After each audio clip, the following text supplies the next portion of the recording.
What's up, duelists? Top 8 deck lists from the second RBET of this weekend. We're about to hop into it, but first I gotta show you a little clip from this weekend, which, by the way, was a blast. Best weekend of Yu-Gi-Oh! Ever, in my opinion. And everyone who was there had nice things to say, so really happy about how it went, and the player experience seemed very, very sick. All the cool stuff, we'll talk about it in a second, but this is Dan Green and Eric Stewart, the voice actors of Yugi and Kaiba, saying it's time to duel to kick off the RBET on Sunday. Pretty hype, pretty hype, pretty hype. With the entire tournament, I mean, it's pretty hype. It's pretty hype. That's pretty cool. I can't lie. Being able to talk to those guys and meet the voices of the guys who made this thing real, you know what I mean, is just childhood dream come true. And the fact that they were there at the event was really, really cool. So yeah, let's get into the top 8. So there were about 90 players on Sunday. A lot of players who did well on Saturday did not come back on Sunday. So it turns out that if you throw 2 tournaments, usually the people who want to come back and do well are the people who didn't quite make it the first day. That and I don't know. I just think that we had a shorter time period at the Fairplex the second day, so the capacity was lower. I think our capacity for the second day was 128. So we hit capacity the first day 256, and the top 8 was really diverse. This top 8 a little bit different, not diverse. I mean, it was kind of, there's some cool decks, but definitely less diverse than the first top 8. 7 different decks the day 1, and I believe only 4 different decks the day 2. One really interesting thing, which I think is really interesting from these 2 days. 2 days of events, is that there was only one frog player who topped, and that was Fitz on the first day on Saturday. So very few frog players. Despite it being one of the most popular decks at the event, it was not present in top cut in both places. So whether that means the deck is good or not, or whether it means it's just really hard to play and it takes a player of Fitz's caliber to make it all the way to top cut, it's for you to decide. But there were some good players playing frogs, like RBET winners playing frogs, and they just didn't make the cut. I think they caught a lot of sideboard hate and main deck hate, and we'll talk about that in this top 8. So this is the 8th place, Lex W. Shout out Lex. He had one of the coolest looking decks I've ever seen. It was super blinged out, lots of ultis, beautiful. There's a match of his on stream. Make sure and go check it out. This is his Twilight Lightsworn deck. He's got the full suite of the Lilas and Raikos. He's got double Crows. He's got double Reincarnation. Only one Dust Shoot for the main deck trap cards, double Avarice. I think double Reincarnation, double Avarice is interesting. I don't know how I feel about it, but it obviously worked out well for him. He made it all the way to top 8 with it, so that's really cool. Only one Sark, also kind of interesting. Maybe just didn't want to draw it late. Just wanted a random Sark. I don't fucking know. And then the side deck's actually really transformative. Just all back row and hate cards or back row removal, like Cold Wave and Space Typhoon. So what's interesting to me is I wonder how he sides. I wonder if he sides all of the darks out and then just brings in all of the trap cards in some matchups, because you can make an argument for 7 out of 8 of these trap cards against frogs. So I wonder if he just sides out a bunch of Raikos or something, Lila Raiko, and then just brings in all of his trap cards versus frogs or whatever. That's really interesting. Another really interesting thing to me about his deck list is the extra deck. I think food for thought, this is just my totally unsolicited advice, but I don't think he played Gale. I'm pretty sure he didn't, actually. Now that I'm looking at his deck. Yeah, I'm pretty sure the only tuner was Plague Spitter Zombie. Yeah. He doesn't play Gale.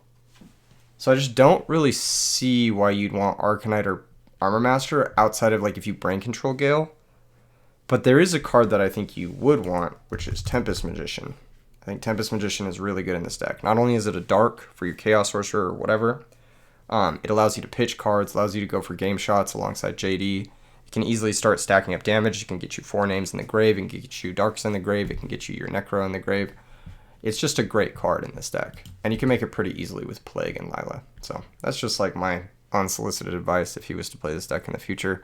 Maybe pick up a Tempest Magician. It might come up more than Armor Master or Arcanite Magician, just because you can't really make those in this deck at all. So yeah, just food for thought.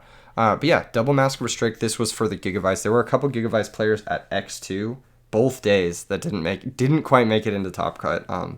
Very, very close though. We would be having a very different discussion if Gigavice had topped either of these days. But yeah, just one match off, both of them. So very difficult deck to play, and I think that the players who were brave enough to play it, they said they accounted their losses to mostly misplays, which is really interesting. However, there was another plant deck that did really well today, or not today, but Sunday and on Saturday, and we'll get into that in a second. But yeah, great stuff. Congrats to Lex. Congratulations on earning your RBET Rulers invite and top 8ing RBET LA Day 2, which is really sick.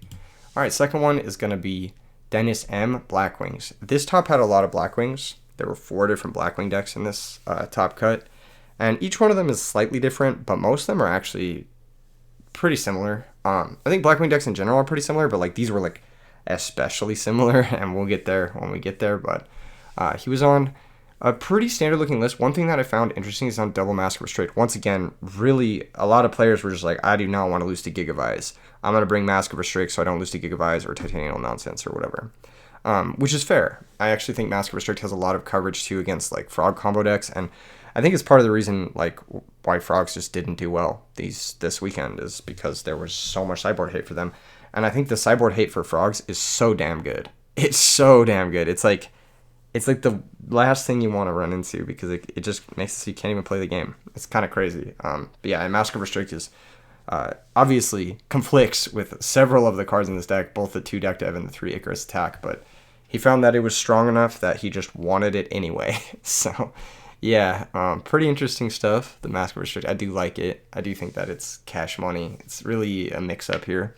He elected to go for Mistworm over the second Armor Master, and he only went with 2 Dynas instead of the 3, which was pretty common this weekend. I think a lot of people were on 3 Dyna, just scared of the combo decks, scared of the Frog decks, and yeah, once again, it paid off because they beat all the Frog decks out of the top cut, so that's how it works. Nothing really else to say here. I think the Mind Control Raikou is interesting. Steel Hamster, get a Raikou from your deck. That's pretty cool.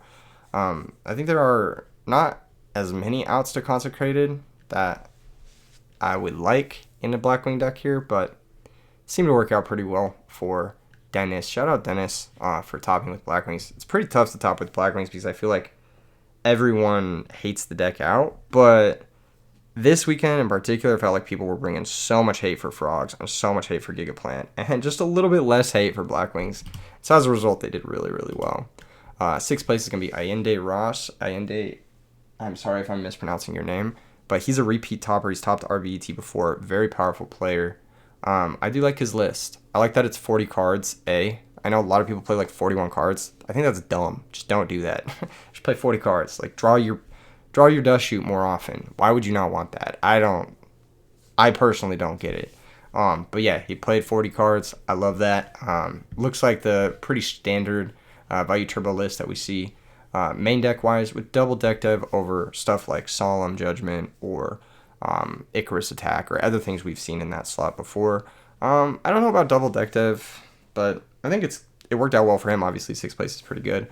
I do like double Lightning Vortex in his side deck. I like going up there because I think Lightning Vortex is really crucial against the Titanial decks, and that's this deck's like Kryptonite. I think the Titanial decks really bully this deck.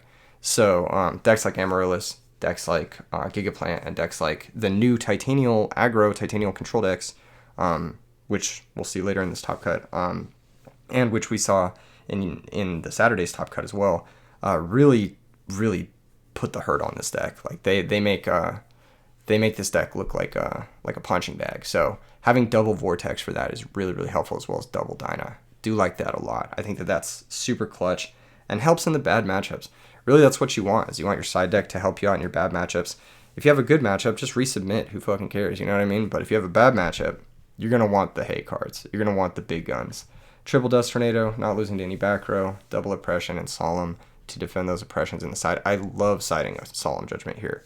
I think so many players have like cut Solemn Judgment entirely or just don't play it entirely, and I just don't get that. I think this is like one of the best Solemn Judgment decks. Like, I still don't understand it. There are so many things I don't understand about this deck that I think could be improved upon personally, but shit, man. If you want to play 2 Grepher no Solemn in the year of our Lord 2025 and get top 8 and win an awesome prize and free gift from Yggdrasil, the beautiful Yggdrasil messenger of shadows, Matt, go off. Go off. Actually, congratulations to Allende. This is a repeat top, and that's like really when you start to say, like Dimitri said it when he was on comms on Sunday, when you start to top and start to win more than just once, that's when you know it's like, okay, I'm actually the shit. I'm actually fucking good at this game. I'm not just like lucky, you know? So yeah, good shit. Shout out to Allende. 5th place is going to be Chris D. This is another Blackwing deck. This one is a bit different from the last one. No oppression, no deck dev in the main, triple draw trap, and a dust tornado. So 4 really easy things to set into Raikou.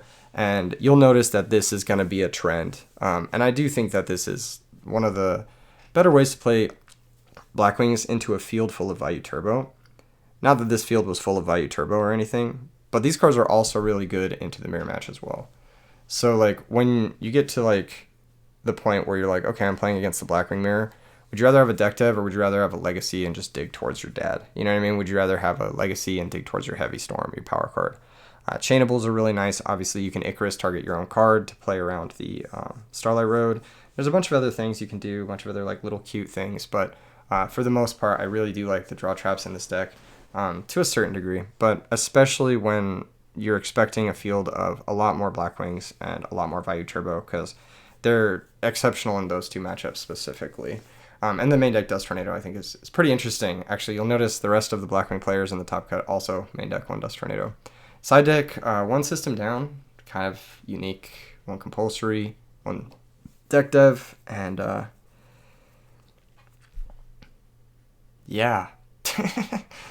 That's pretty much it. Skill Drain, Oppression, Extra Dust, Soul Release. System down's interesting. I think because you only have room for 1 Chimera tech, it's kind of like your second Cyber Dragon in the Machina matchup.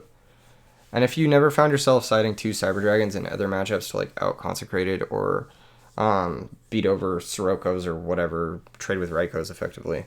If you find yourself never doing that, then yeah, you might as well play the system down over the second Cyber Dragon because it is better against machines. It's like you just banish everything.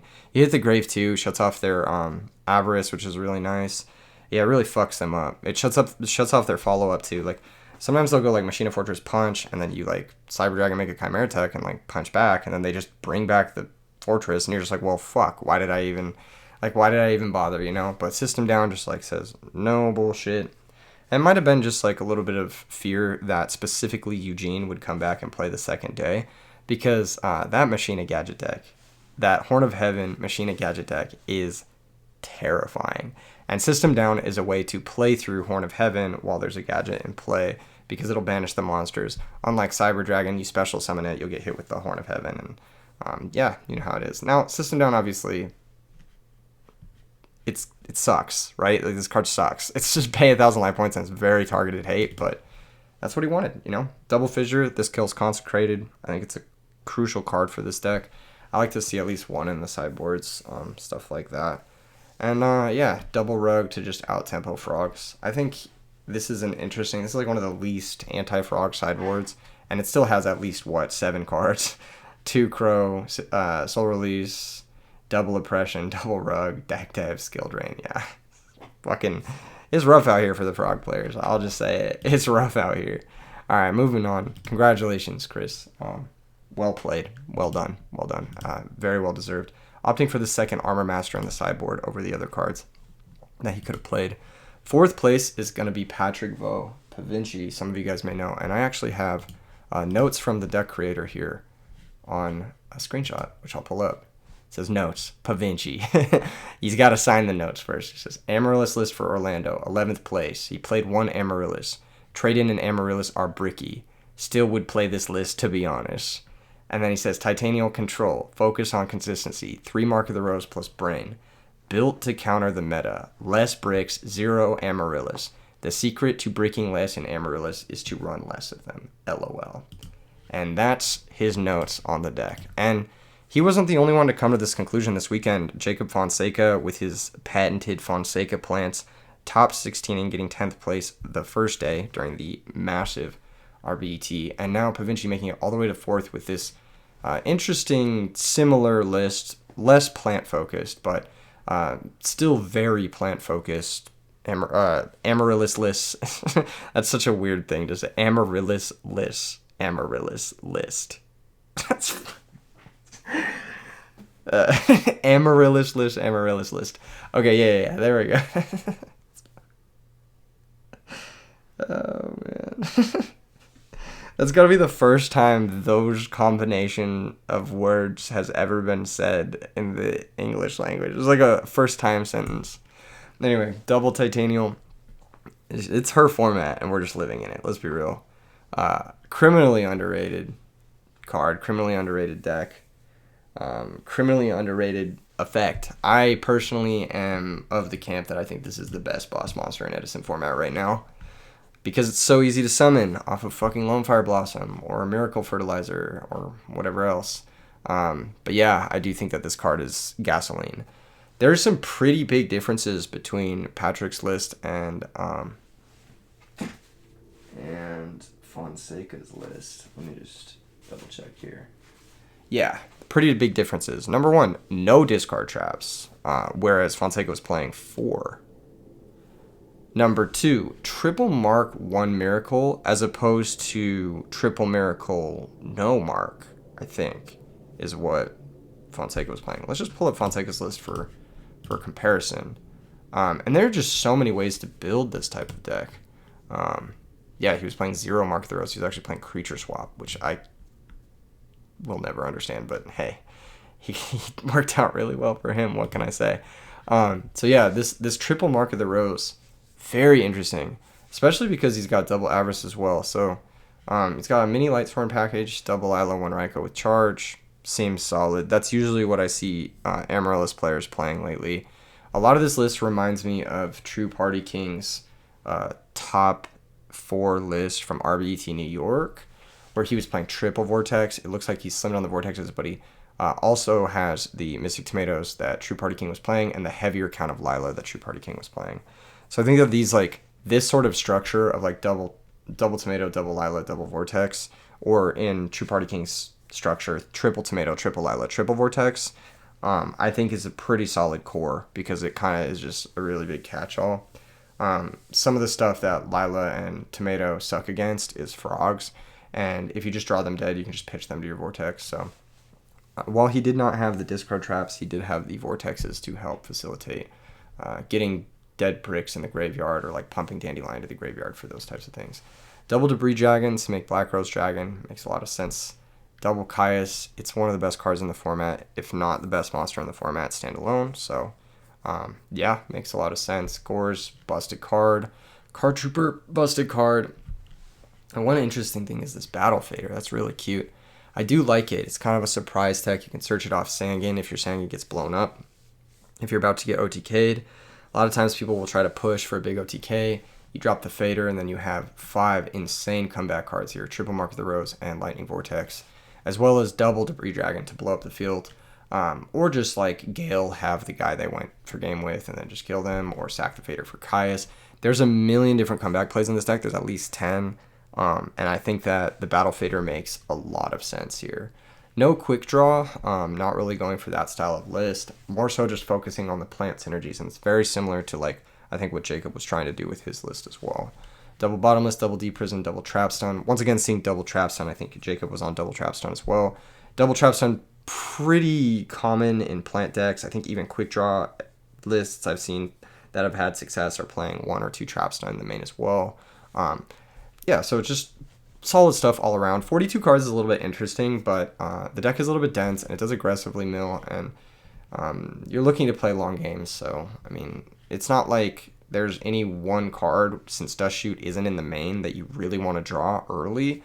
It's more so just like a pile of really, really good cards, and you're trying to play this long resource grind game where you, like, take over the game with resources, or you, like, lock your opponent out with Titanial Stardust, that sort of thing. So because the deck doesn't really look like there's anything it's like really trying to draw besides like Lone Fire specifically, I can understand 42 cards a little bit more. That being said, I think you could probably make a 40 card version of this that runs a little bit smoother personally, but Patrick's played this at a bunch of different tournaments. He's had decent results at a bunch of different tournaments.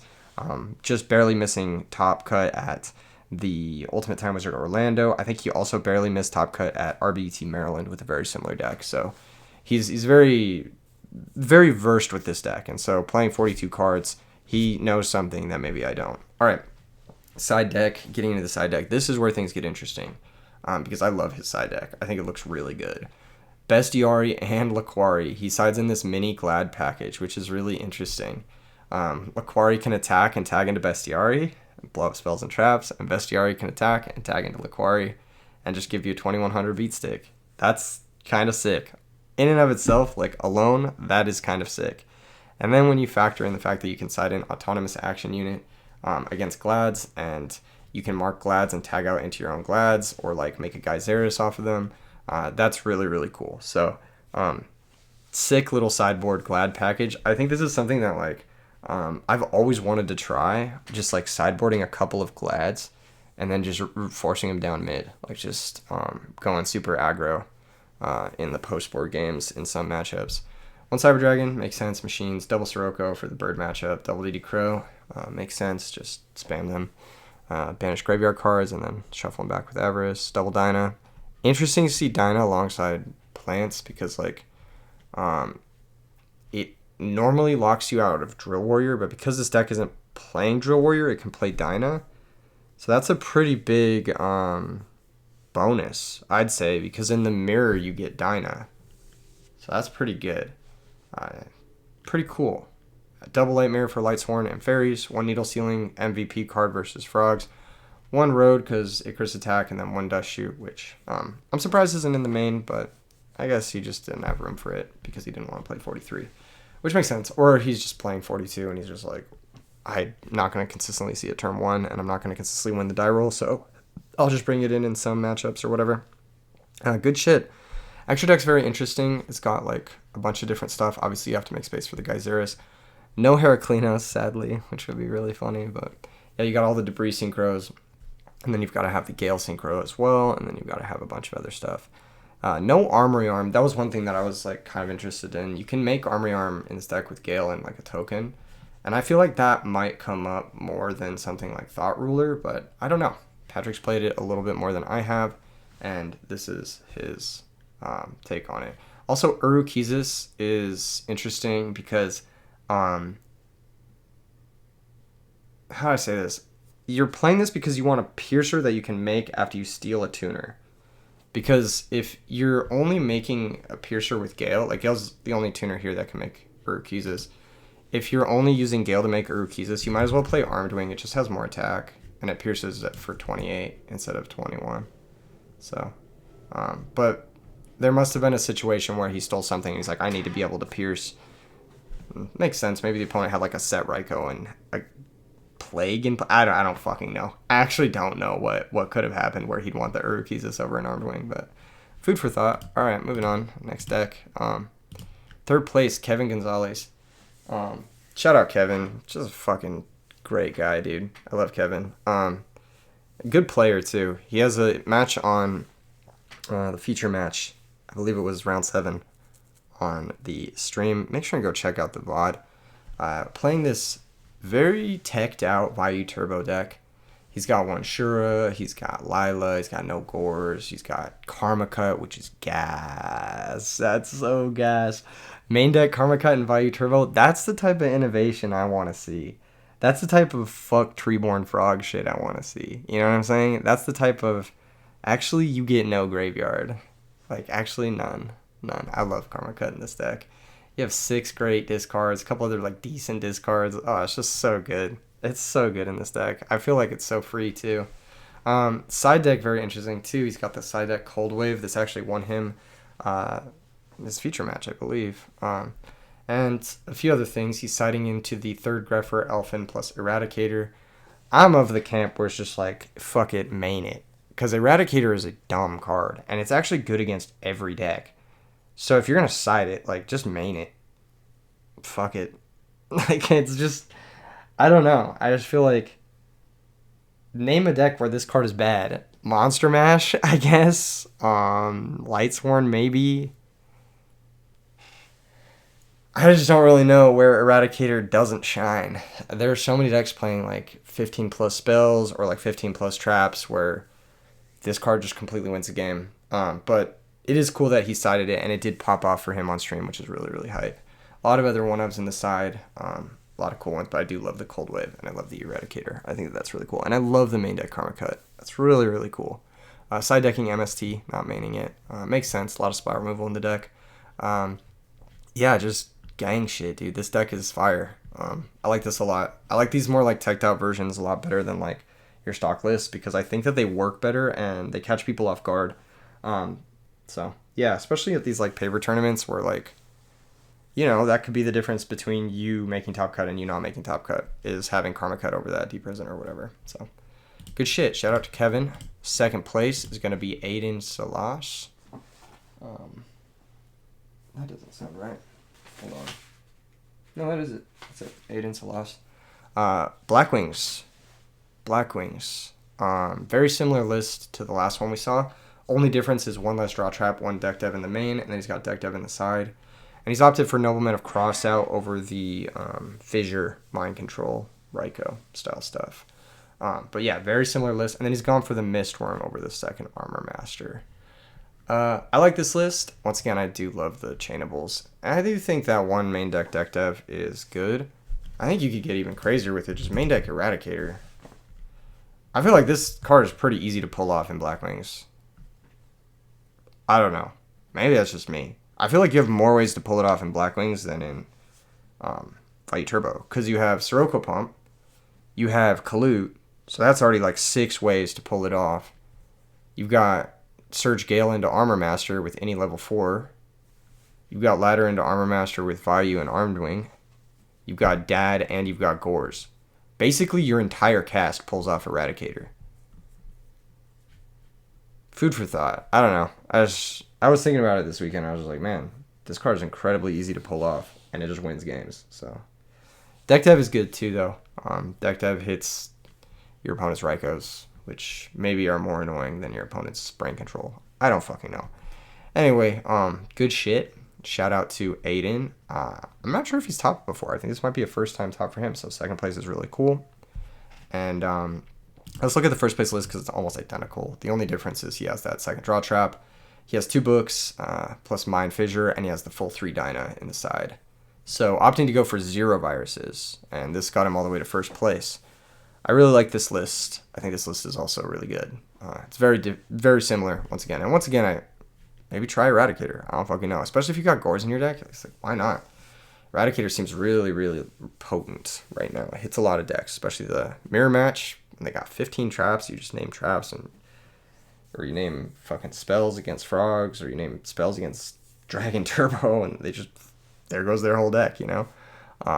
Food for thought. So, very Blackwing heavy top 8. Very similar list with these 3 to 4 chainables. To chain into Raikou, into Icarus Attack, that sort of thing. Very, very similar lists. Like, tiny changes. The one big change, I think this is like the biggest change, is the Red Dragon Archfiend in the extra deck. I normally don't see this out of Blackwings, but a lot of Frog players getting too cute and ending on Subdupe. And Red Dragon Archfiend just takes care of that. So he must have had that come up a couple times. Another thing is Red Dragon Archfiend. This deck really fucking struggles with like set Shining Angel or like set Pyramid Turtle. Red Dragon Archfiend handles that pretty easily. So, that being said, I don't know exactly how you're making it. You'd have to like Blizzard back Kalute and Special Gale and then ladder into it. I guess Sirocco plus Gale can make it too. That's pretty good actually. No, that makes sense. Your opponent goes soft dupe and then you go Sirocco Whirlwind, make Red Dragon, blow it up. That's pretty good, actually. Never mind. Yeah, that's actually really good. Okay, cool. Yeah, I had to think about it for a second. My brain is still super fried from this weekend. But congratulations to John. First place. Won himself the beautiful rainbow Yggdrasil gift mat and a brand new iPad Pro, I believe. That's something else. I don't remember what else. I think it was the invite to RBET rulers and stuff. Yeah, some closing thoughts. This weekend was by far the sickest event I've ever been to. literally every person I talked to had a good time, which is cool. Even the people who like scrubbed out were like, this is lit because the convention was so sick. It was like, yeah, you know what, whatever. I lost round 5 or something like that, but now I can go grab food from literally right outside. There was like 20 like food trucks, which was sick. And like there was also a whole artist alley. Like if you've ever been to a convention before, there was so much sick stuff going on. There was all the voice actors. There was all these different vendors selling different types of collectibles, different types of cards. There were Edison vendors. There was the Yggdrasil booth. They had like special Yggdrasil products for the event. It was just such a fucking vibe. It was like one hell of a way to run a tournament.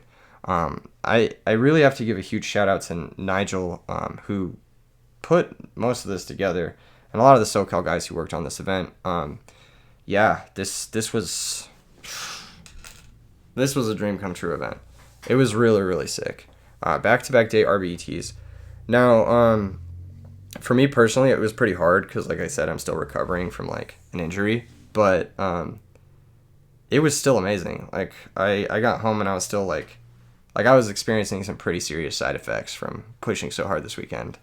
But I was still pretty happy, you know. I was still really happy with how it went and how the community is shaped up. And honestly, like, one of the really cool things about it was just, like, everyone I worked with and everyone at the event, like, all the other players and stuff, they were like, yo, Keegan, you good? Like, if you're tired, like, I'll hop on comms. And they would, like, help out. And, like, I just think that, like, this is the sickest community. Like, everyone looks out for each other and everyone, like, takes care of each other. And it's like, you know, if someone's missing a card, they hook it up. If someone needs a ruling question, like, people will help each other. Like, it's just such a sick vibe, dude. Like, it's like just a bunch of homies hanging out and like having a good time and playing a silly card game and just like just having a good time. I don't know. I just fucking, the vibe was immaculate. It was literally perfect.